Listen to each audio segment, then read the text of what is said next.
now from New York. Mr. Minister, thank you so much for joining us. It has been a very busy day. From your end, do you hear any talks about a possible ceasefire coming anytime soon? I am convinced the tide is turning. I am convinced the public pressure, the pressure of public opinion is mounting, and ceasefire is inevitable. Israel is losing out.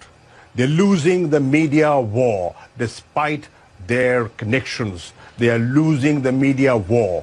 The tide is turning. What are their connections? Deep pockets. What does that mean? Well, they're very influential people. I mean, they control media. I mean, I would call that an anti-Semitic remark. Well, you see, the point is they have a lot of influence and they get a lot of coverage. Now, what has balanced that is the citizen journalist who has been reporting, sharing video clips, and that has jolted people. And that has woken up people, and people who are sitting on the fence are today speaking up. Do you see how in different capitals of the world, in London, in Madrid, in Michigan, Chicago, every place from Sydney to the European capitals, people have come out and saying, put an end to this insanity. They're calling for an immediate ceasefire.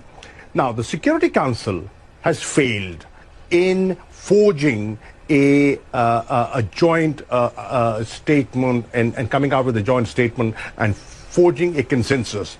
The General Assembly today is giving a clear message to the Security Council. It is your prime responsibility to ensure peace and security. Please live up to the UN Charter. But, Mr. Ambassador, can we not separate the fact that there are calls for peace and for equal human rights for both sides, for Palestinians and for Israelis, without anti-Semitic talk and rhetoric? And we are seeing an increase in anti-Semitism throughout the world. Many of these protests are showing signs and images of anti-Semitism as well. Shouldn't you be condemning that?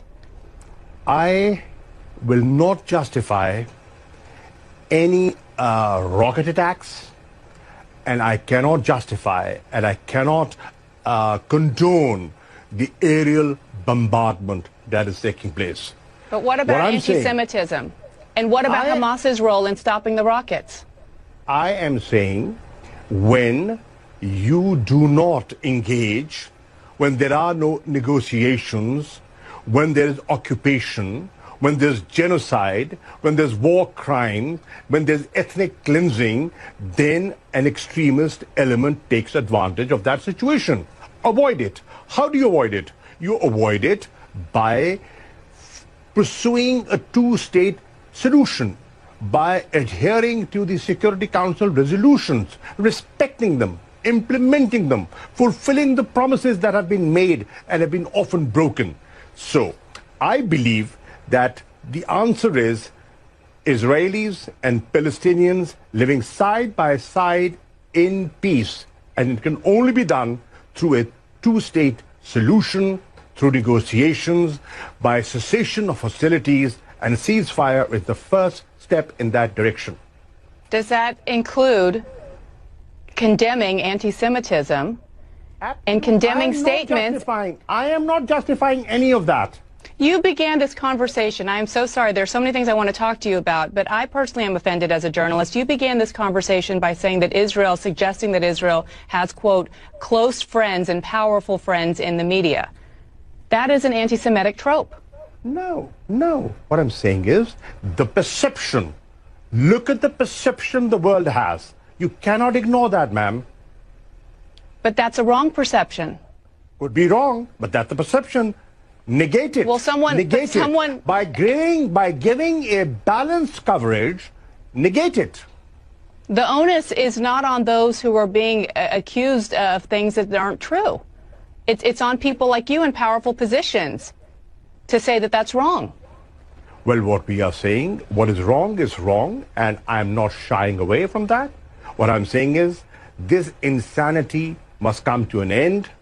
we must promote dialogue, we must sit and talk, and we must promote peace.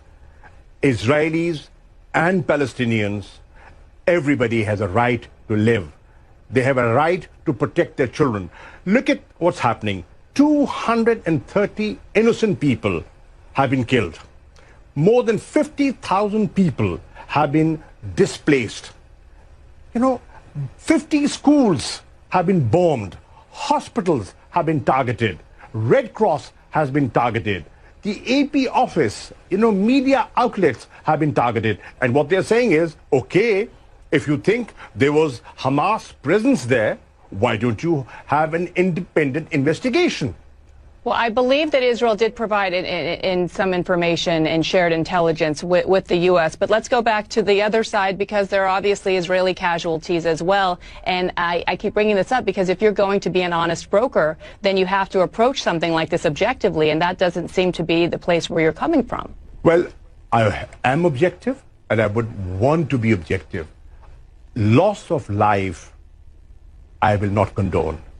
Every life, every human life is important.